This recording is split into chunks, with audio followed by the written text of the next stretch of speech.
একটা নিউজ দেখলাম যে বাংলাদেশে মডেল, অ্যাক্ট্রেস এবং তরুণ প্রজন্মের যে একটা ক্রাশ নুসরাত ফারিয়াকে নাকি পুলিশ অ্যারেস্ট করেছে। বিষয়টা খুবই দুঃখজনক। মিডিয়া স্টাররা শুধুমাত্র কোনো দলের না, এরা আমাদের দেশের এবং সকলের জন্য হওয়া উচিত। সেই জায়গা থেকে আমরা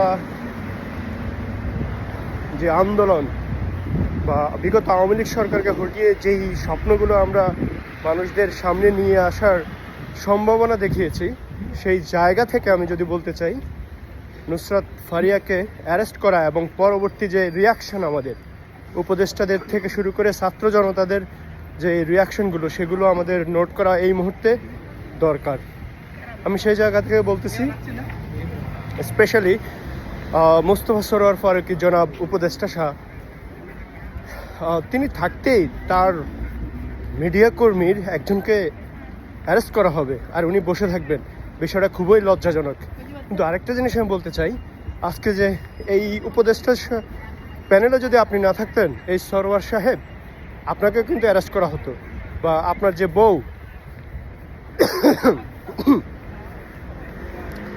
মাইন্ডেড কিন্তু অ্যাগেন, এই নুসরাত ফারিয়ার জায়গায় আপনার বউ তিশা থাকতো কিন্তু।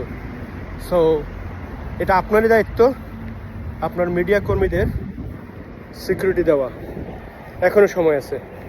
ভালো থাকুন, সুস্থ থাকুন, দেশের মানুষের সঙ্গে কাজ করুন, মানুষের সাথে থাকুন।